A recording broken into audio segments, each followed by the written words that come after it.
수년 전에 저는 전에 사역하던 교회에서 통일 선교 활동을 하면서 북한 접경 지역인 단동에 방문한 적이 있었습니다.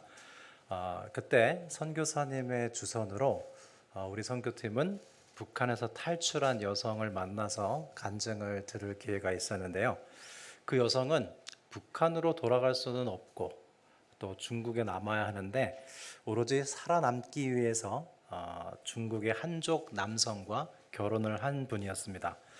그분은 그 당시에 세상에 누가 나같이 아무것도 없는 사람과 결혼해 줄 수 있을까 하는 생각에 일부러 한쪽 팔이 없는 장애인 중국 남성과 결혼을 해 주었다고 했습니다. 왜냐하면 자신한테 고마워할 줄 알았대요. 자신처럼 건강한 사람이 한쪽 팔이 없는 그와 결혼해주면 나에게 고마워하지 않을까, 그러한 바람을 가지고 결혼을 했는데 웬걸 그 중국인 남편은요, 고마워하기는커녕 더 자신을 심하게 천대하더랍니다. 그 자신도 남편을 또 천대했고요. 사실 이 두 사람은 서로 너무 고마워해야 할 처지죠. 당신같이 건강한 사람이 장애가 있는 나와 결혼해줘서 고맙습니다. 내가 이렇게 오갈 데 없는데 나와 결혼해줘서 가정을 이뤄줘서 고맙습니다. 그렇게 서로 고마워야 할 법도 했는데 오히려 이 두 사람은 서로 더 업신여기고 천대했습니다. 왜 그랬을까요? 미국의 기독교 작가 프레드릭 뷰커너는 이런 말을 했습니다. 비록 자신이 그리 대단치 않다는 걸 알면서도 스스로를 사랑할 줄 아는 사람은 그리 대단치 않은 다른 사람들도 사랑할 수 있을 것이다 그랬어요. 즉 내가 장애인이든 탈북민이든 고아 출신이든 어떤 핸디캡이 있든 자기 자신을 사랑할 줄 아는 사람은요, 그와 똑같이 다른 이웃도 사랑할 수 있다는 말씀입니다. 만약 어떤 사람이 자신을 1만큼 사랑한다면 다른 사람을 5만큼 사랑하고 혹은 10만큼 사랑하는 건 많이 어려운 일입니다. 자신을 1만큼 사랑한다면 우리는 다른 사람들도 1만큼 사랑할 수 있습니다. 그래서 뷰커너가 내 이웃을 내 몸과 같이 사랑하라는 성경의 말씀을 이렇게 바꿔서 풀었습니다. 내 자신을 내 이웃과 같이 사랑하라. 두 가지가 같은 말이라는 거죠. 우리 청년들은 이 자리에 젊은 분들이 많으신데 나중에 배우자를 선택할 때요, 자기 자신을 사랑할 줄 아는 사람을 선택하시기 바랍니다. 그러면 그는 나도 자기 자신을 사랑하는 것처럼 나도 사랑해 줄 것이기 때문이고요. 우리 부모님들은 나중에 사윗감, 며느리감을 볼 때 그런 안목을 가지시기 바랍니다. 이 사람이 자기 자신을 사랑할 줄 아는가? 여러분, 이건 대단히 중요한 부분이에요. 저는 우리 교회 교육전도사님을 모시기 위해서 면접할 때요, 이 질문을 합니다. 경험이 많이 있습니까? 이런 질문도 하지만 미디어를 다룰 줄 아시나요? 이런 기술을 묻기보다는 전도사님은 전도사님 자신을 어떻게 사랑해 주시나요? 이렇게 질문을 해봐요. 당황을 하더라고요. 근데 한 분이 이렇게 대답을 했습니다. 저는 저 자신을 사랑해 줄 때요, 스스로에게 꽃을 사줍니다. 그러더라고요. 그래서 제가 그 얘기를 들으면서 속으로 무슨 생각을 했냐면, 스스로를 위해서 꽃을 사주는 분이라면 우리 아이들한테도 꽃을 사줄 수 있는 분이겠구나. 그리고 그분을 뽑았다는 거 아닙니까? 네, 지금 아주 잘하고 있습니다. 요즘 우리가 매주 용서에 대한 말씀을 나누고 있는데요. 자기 자신을 사랑해 줄 아는 사람이 다른 사람도 사랑할 줄 알듯이 자신의 실수나 잘못에 관대한 사람이요, 다른 사람의 잘못도 너그럽게 용서하는 모습을 우리는 볼 수 있습니다. 사랑하는 성도 여러분, 여러분은 지금 요즘에 자신의 잘못이나 실수에 대해서 어떻게 반응하고 계십니까?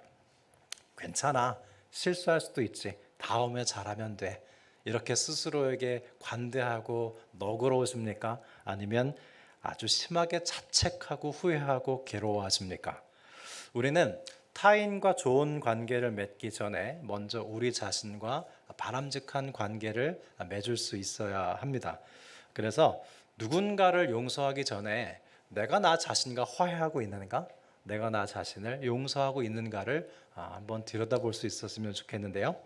그러면 우리는 어떤 경우에 우리 자신을 용서하지 못하고 혹은 용서하기 어렵고 자책감에 빠지게 되는 것일까요? 저는 목회 현장에서 우리 성도님들이 사별의 순간 자책감에 빠지는 걸 보곤 했습니다. 부모님들이 돌아가셨을 때요, 거의 모든 자녀분들은 하나같이 생전에 더 부모님을 잘해드리지 못한 것에 대한 자책감을 갖습니다. 거의 예외가 없더라고요. 그래서 저는 당부하기를 아직 살아계신 부모님께 더 잘하셨으면 좋겠습니다.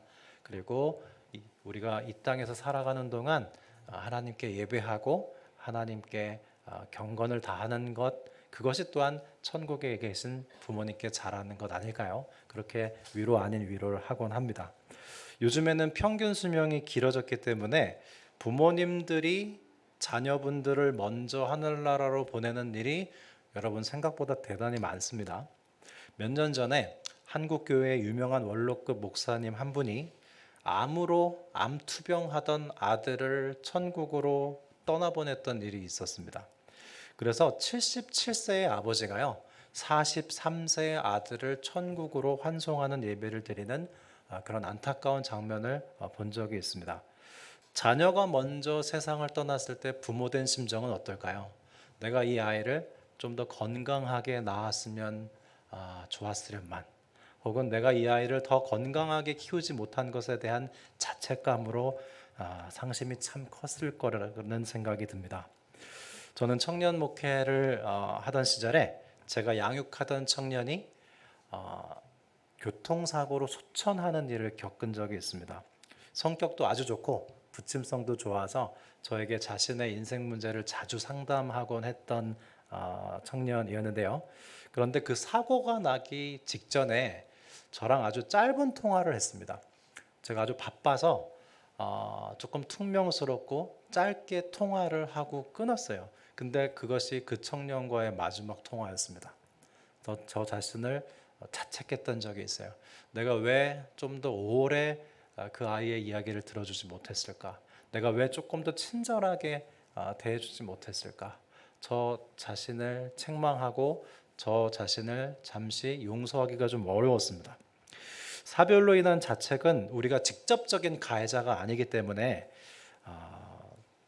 직접적인 가해자가 아니지만 더 이상 만회할 기회가 없기 때문에 더 애처로운 것 같습니다. 그런가 하면 우리 어린 자녀들도요, 자책감에 빠지는 경우가 있습니다. 좀처럼 공부의 의미를 찾지 못할 때, 학업에 계속 뒤처질 때, 게임 중독에 빠져서 습관적으로 해야 할 일을 하지 못하고 미루기만 할 때, 그런 생활이 반복되면서 자기 존중감이 떨어지고 자존감이 낮아지고 자기 신뢰가 깨질 때요, 그 어린 아이들도요, 나름대로 자책감을 갖습니다. 스스로를 용서 못해요. 그때 매를 들거나 혼을 내기보다는 좀 격려하고 더 사랑해줘야 될 때가 아닌가 생각됩니다. 또한 우리 청년들은 어떻습니까? 우리 청년들도 나름 자책감이 많습니다. 이 치열한 경쟁 사회에서 좀처럼 자신이 뭔가 갖춰지지가 않는 거예요. 집이 없고 그러면 연애도 못하고 결혼도 못할 거라고 포기하는 경우가 많이 있고요. 스스로에게 실망감과 좌절감을 느끼면서 자기 자신을 용납하기 어려워하는 청년들도 많이 있습니다. 요즘에는 점점 1인 가구들도 많이 증가하고 있는데요. 우리 교회에도 1인 가구들이 꽤 많으십니다. 제가 1인 가구 분들을 위해서 중보하는 게 있는데요. 어떤 내용이냐면 성부, 성자, 성령께서 함께 하셔서 내 식구로 살게 하옵소서. 그러면 그분들이 굉장히 위로받고 좋아하세요. 진짜 그러길 바라고요. 그런데 혼자 사시는 분들이 아주 멋지게 잘 사십니다. 아주 훌륭하세요. 그런데 때로는 주변 사람들로부터 단절되고 소외됐다고 느낄 때도 있습니다. 그리고 스스로 아무 이유 없이 내가 너무 보잘것없는 건 아닌가, 이유 없이 열등감을 느끼기도 하고 혹은 스스로에게 불만을 가질 때가 있을 수도 있죠. 바로 그때 자신을 용납해야 하는 문제에 직면하는 겁니다. 또한 우리는 우리 자신의 실수나 잘못으로 인해서 죄책감을 가질 수도 있는데요. 사회복지사로 일하고 있는 어느 젊은 부부가 실제로 경험한 일인데요. 그들은 30대 중반으로 자녀를 갖기 원했습니다. 근데 마침 홍역에 걸린 환자들을 접촉하면서 예방 접종을 하게 됐어요. 그들은 2달 후에 임신을 했지만 예방 접종을 한 상태에서 임신했기 때문에 의사는 아기가 기형이 될 가능성이 높다고 보고 낙태할 것을 권고했습니다. 경건한 그리스도인 부부였던 그들은 고심 끝에 낙태를 하게 되었는데요. 그 일로 인해서 스스로에게 큰 실망을 했어요. 사랑이 많으신 하나님은 자신들을 용서해 주실 것을 믿었지만 정작 그 자신들은 스스로를 8년간이나 용서하지 못했습니다. 영적으로 성장하지 못했어요. 스스로를 용서하지 못했기 때문에. 어느 교회 권사님께서 같은 교회 동료 권사님과 김장을 담그시면서 이런 말을 했습니다. 우리 교회는 아니에요. 남편과의 결혼 생활이 너무나 고달프고 지금의 남편을 배우자로 선택한 일이 후회 막심해가지고요. 미안하지만 그분 자신의 표현입니다.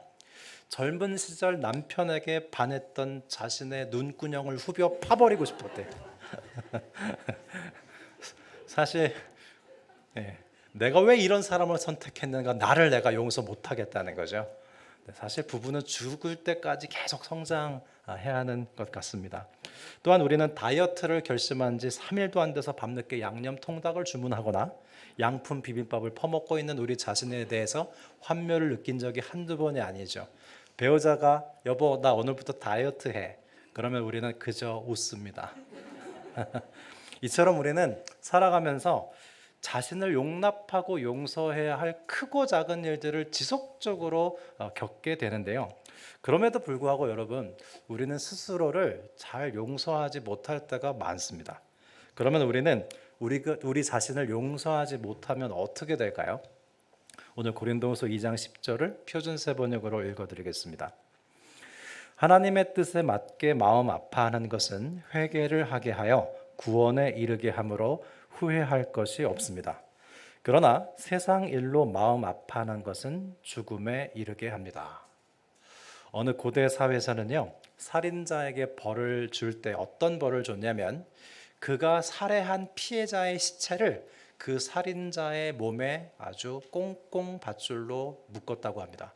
그러면 시신이 부패하면서 피해자의 시신이 부패하면서 이 살인자의 몸도 함께 썩어져 들어가고 그때 살인자도 같이 죽게 했다는 거죠.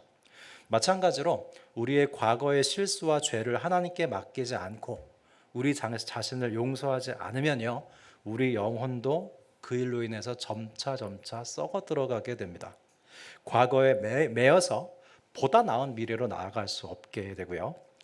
누구나 과거에 후회하는 일이 있고 스스로 자책할 수 있습니다. 그런데 그 후회가 되고 자책이 되는 일을 세상 일로 아파하면, 즉 하나님께 맡겨드리지 않으면 그건 우리로 하여금 점차 죽음에 이르게 한답니다.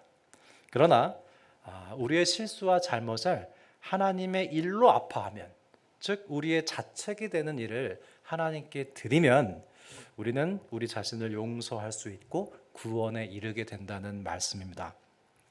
오늘 본문 시편 51편은 다윗이 밧세바와 간음한 후에 하나님께 회개하는 참회시죠. 다윗은 밧세바와 간음했을 뿐만 아니라 거짓말을 했고요. 밧세바의 남편 우리아도 교살했습니다. 여러분, 죄는요 언제나 죄 하나로 끝나지 않아요. 죄는 죄를 불러옵니다. 그래서 아모스 선지자가 이스라엘 백성들에게 경고하고 문책할 때 항상 이런 수거를 썼어요. 너희에게 서너 가지 죄가 있거니와. 서너 가지 죄가 있거니와. 무슨 뜻이냐면 죄는 항상 죄를 불러 일으켜서 하나의 죄로 끝나지 않고 서너 개의 죄를 동반한다는 뜻입니다. 다윗도 그랬어요. 밧세바와 간음한 것으로 끝나지 않았습니다. 거짓말했습니다. 밧세바의 남편 우리아를 죽였습니다. 죄는 항상 서너 가지를 동반합니다. 다윗이 그 자신의 죄를 깨닫고 스스로를 용서하고 싶었을까요? 다윗도 그 자신에 대해서 상당히 정죄하고 고통스러워했다는 것을 우리는 사무엘상에서 보면 알 수 있습니다. 신명기에도 비슷한 내용이 있는데요. 신명기에 보면 절친한 친구 2사람이 산으로 나무를 하러 가요. 그런데 한 사람이 도끼질을 하다가 그만 도끼날이 도끼 자루에서 빠져나와 날아가면서 친구를 쳐 죽입니다. 그건 실제로 있었던 일입니다. 의도하지 않게 자신의 친구를 죽인 그 사람의 마음은 어땠을까요? 평생 친구를 죽인 사람으로 죄책감을 안고 살고 싶었겠습니까? 어쩌면 차라리 그 자신도 처벌을 받아 죽고 싶지 않았을까요? 자동차 사고로 누군가를 죽게 한 사람이 정말 사는 것처럼 살겠습니까? 여러분, 우리의 인간의 마음은요, 무슨 잘못을 했을 때 용서받고 새로운 기회를 얻기보다 차라리 처벌받기를 원하는 마음이 있습니다. 우리의 죄된 마음은 죄책감을 느낄 때요, 그냥 죄값을 치러버리는 게 속 편합니다. 나를 감옥에 가두라는 거예요. 나를 처벌하라는 거예요. 용서를 받지 않겠다는 겁니다. 이게 인간의 죄된 마음이에요. 그러나 그것은 성경적인 마음이 아닙니다. 왜냐하면 우리 하나님은 우리를 처벌하기 원치 않으시거든요. 하나님은 우리를 죄로부터 용서하기 원하세요. 구원하기 원하세요. 용서를 거절하는 것은, 구원을 거절하는 것은 그건 하나님께 합한 마음이 아닙니다. 여러분, 나 자신을 용서한다는 게 무엇을 뜻하는 것일까요? 나 자신을 용서한다는 것은요, 그냥 내 잘못을 묵인한다는 게 아니에요. 폴 티일리는 이렇게 얘기했습니다.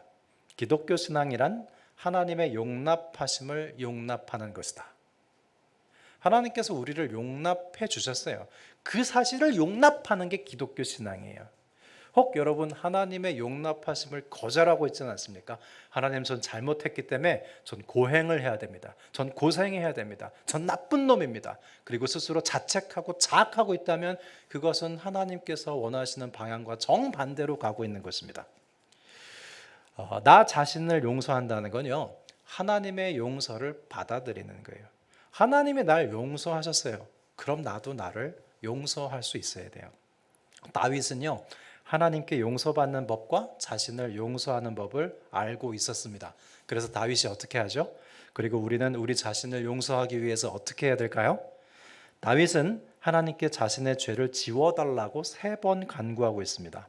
오늘 본문 시편 51편 1절에서 하반절, 1절 하반절에서 2절 말씀을 제가 읽어드리겠습니다. 내 죄악을 지워주소서. 나의 죄악을 말갛게 씻으시며 나의 죄를 깨끗이 제하소서.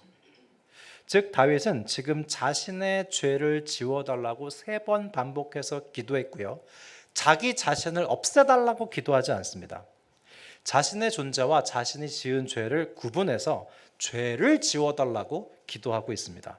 그것이 바로 하나님께서 원하신다는 것을 다윗은 알고 있었거든요. 사랑하는 성도 여러분, 하나님께서는 우리를 죄로부터 구원하기 원하시지 우리를 죄와 함께 멸하기를 원치 않으십니다. 그래서 다윗은 나는 나쁜 놈이니까 나를 죽여 없애달라고 그렇게 하지 않습니다. 죄를 지워달라고 기도하고요, 여기서 죄를 지워달라는 말씀은 적군을 진멸하라는 뜻입니다. 적군을 진멸하다 했을 때 지워달라는 말과 같아요. 그만큼 다윗은 자신의 죄를 미워했습니다. 더 중요한 것이 있는데요, 1절 말씀을 자세히 보시면 하나님이요, 주의 인자를 따라 내게 은혜를 베푸시며 주의 많은 긍휼을 따라 내 죄악을 지워주소서 그랬어요. 다윗은 죄사함의 은총의 근거를 철저히 하나님의 인자하심과 긍휼에 두고 있습니다. 여러분, 이것을 꼭 기억하시기 바라고요, 회개 기도를 하실 때 이 말씀을 붙드시기 바라요. 하나님, 저를 용서해 주세요. 그런데 저를 용서해 주시는 이유는 당신의 긍휼하심 때문에 저를 용서해 주십시오. 당신의 사랑 때문에 저를 용서해 주십시오. 이것이 다윗의 회개 기도였습니다. 만일 우리가 우리 자신의 의로움을 근거로, 내가 봉사 많이 하고 헌금 많이 한 것을 근거로 하나님께 용서해 달라고 한다면 그것은 용서의 근거가 될 수 없습니다. 오직 하나님의 은혜와 긍휼을 힘입어서 우리는 하나님께 용서를 받을 수 있을 뿐이에요. 그래서 유진 피터슨 목사님은 이렇게 표현했습니다. 우리가 우리 자신을 용서할 수 있는 것은 예수님께서 우리를 행하신 일에 주목할 때이지 우리 자신과 우리가 주님을 위해 행한 일에 주목할 때가 아니다. 그래서 여러분, 오늘 찬양 시간에 주만 바라볼지라라고 했잖아요. 주님을 바라볼 때 우리는 우리 자신을 용서할 수 있어요. 주님이 우리를 위해서 무엇을 하셨는지 묵상할 때 비로소 우리는 우리 자신을 용서할 수 있습니다. 그래서 여러분, 우리가 우리 자신을 용서하기 위해서는 우리 자신을 바라볼 게 아니에요. 많은 분들이 그렇게 하거든요. 나 자신을 용서 못해요. 왜냐하면 나 자신만 들여다봤거든요. 그런데 주님을 바라볼 때, 주님이 나를 위해서 무엇을 하셨는가를 바라볼 때, 십자가를 바라볼 때, 그때 신비롭게도 우리는 우리 자신이 용서가 됩니다. 구약 성경을 자세히 보면 도피성이 곳곳에 등장하는 것을 알 수 있는데요. 여러분, 도피성이 뭔지 아십니까? 하나님께서요, 이스라엘 백성들에게 땅을 주실 때요, 반드시 도피성을 설치하는 것으로 마무리하세요. 요단 서편 땅을 이스라엘이 점령했습니다. 그래? 요단 서편 땅 점령했냐? 잘했다. 도피성을 설치해라. 도피성 설치하는 것으로 땅 분배를 마무리합니다. 요단 동편 땅을 또 점령하자 역시 도피성 3곳을 설치하게 하십니다. 그래서 이스라엘 전역 어디서든지 50km 내에는 누구든지 도피성으로 도착할 수 있도록 만들었어요. 인간이 워낙에 불완전한 존재이기 때문에 여러분, 우리는 실수하며 살아갑니다. 복수하며 살아가요. 그래서 용서하고 용서받으며 살아가야 돼요. 비그리스도인들은 하나님의 용서와 구원의 은혜를 모르는 분들은 당연히 실수하고 복수하며 살아갑니다. 그런데 우리 그리스도인들은요, 그게 전부여서는 안 돼요. 우리는 용서하고 용서받으며 살아가라고 부르심을 받았습니다. 우리도 힘들지만 여러분, 하나님의 사랑은요, 용서하시는 사랑이에요. 예수 그리스도의 사랑은 죄인을 용서하신 사랑입니다. 우리는 그 사랑과 구원 안에 살아가고 있기 때문에 하나님과 가까이 교제할수록, 주님을 닮아갈수록 우리도 용서하고 용서받는 삶을 살게 돼요. 이스라엘 당시에도 완전한 시대는 아니었고 여전히 역시 불완전한 존재였기 때문에 그 당시에도 실수하는 사람이 있었고 복수하는 사람이 있었습니다.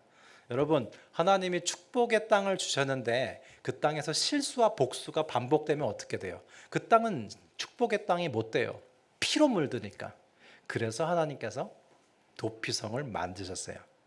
도피성을 설치하고 주신 말씀은 이런 말씀입니다. 얘들아, 아무리 너희가 죄짓고 잘못하고 실수한다고 하더라도 아무도 죽지 말고 죽이지도 말거라. 다만 도피성으로 피하고 나에게 피하거라. 이것이 도피성의 메시지입니다. 그리고 이 도피성은 바로 신약의 예수 그리스도를 예표하죠. 도피성이신 예수님은 우리에게 말씀하십니다. 너는 너 자신을 스스로 구원할 수 없어. 오직 내가 너를 구원할 수 있단다. 그러니 너 자신에게 피하지 말고 내게로 피하거라. 어떤 목사님은 성도님들한테 이런 공식을 주셨다 그래요. 힘이 듭니까? 교회로 오십시오. 고난당했습니까? 기도실로 오십시오. 아예 다른 데 가서 도피처를 찾지 말고 힘들면 교회로 오라는 거예요. 아주 좋은 공식이라고 생각합니다. 힘들고 어렵고 고난 중에 있다면 우리는 다른 데 가서 숨을 게 아니고 사람들에게 피할 게 아니라 주님께 피해야 되는 겁니다. 사랑하는 성도 여러분, 우리가 우리 자신을 용서하기 위해서는 도피성이신 예수 그리스도께 피해야 돼요. 우리 자신은 우리의 도피처가 될 수 없습니다. 그런데요, 이 도피성에는 대제사장이 살고 있었습니다. 실수로 사람을 죽인 사람은요, 도피성에 살고 있는 대제사장이 죽을 때까지 도피성에서 살아야 했습니다. 그런데요, 대제사장이 죽잖아요. 그러면 실수한 사람은 집으로 돌아갈 수 있었습니다. 그때는 피해 보복자도 이 실수한 사람을 죽이지 않아도 됐습니다. 왠지 아십니까? 실수한 사람은 대제사장의 죽음을 자신의 죽음으로 여겼기 때문이고요. 피해 보복자도 대제사장의 죽음을 자신이 죽이고 싶은 그 사람의 죽음으로 여겼기 때문이에요. 주 예수님께서는 이렇게 말씀하시는 겁니다. 내가 너를 대신해서 죽었고 너를 용서했으니까 너는 너 자신을 처벌하려고 하지 말고 다만 나의 용서를 받아 누리라. 사랑하는 성도 여러분, 마음속으로 한번 대답해 보십시오. 나는 아직도 나를 용서하지 못했습니까? 그 어떤 잘못이나 실수로 인해서 나는 아직도 나를 용서하지 못했습니까? 주 예수님께서 나를 용서하셨어요. 그런데 내가 뭔데 나를 용서 못합니까? 그건 교만입니다. 예수님을 바라보고 예수님께서 십자가 위에서 나를 위해 죽으신 예수님의 구원 사역을 묵상하면서 주님의 용서가 점점 나를 잠식하고 점령하도록 해드리십시오. 주님의 용서 앞에 항복하십시오. 그러면 그 안에서 신비롭게도 나 자신이 용서가 되는 것을 경험하게 될 것입니다. 그리고 내가 나를 용서 못하는데 내가 누구를 용서할 수 있단 말입니까? 여러분, 먼저 예수 그리스도 안에서 나 자신과 화해할 수 있어야 되고요. 나 자신을 용서하는 것이 먼저입니다. 그 다음에 우리는 이웃과도 화평케 될 수 있을 것입니다. 사랑하는 성도 여러분, 주 예수님의 사죄의 은총을 받아 누리면서 나 자신을 용서하고 그 안에서 주님의 구원의 은혜를 누리시는 매일의 삶이 되시기를 기원합니다. 기도드리겠습니다. 하나님 아버지, 끊임없이 실수하고 잘못하는 우리는 우리 자신을 자책할 수밖에 없지만 이제는 십자가 밑에 나아가 우리의 모든 죄책감의 짐을 풀어놓게 하여 주십시오. 더욱더 예수님을 바라보고 주님께서 우리를 위해 행하신 일을 찬양하게 하여 주십시오.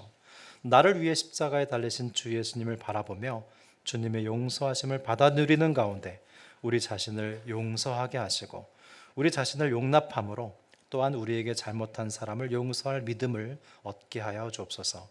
우리의 죄에서 우리를 자유케 하신 주 예수 그리스도 이름으로 기도드립니다. 아멘.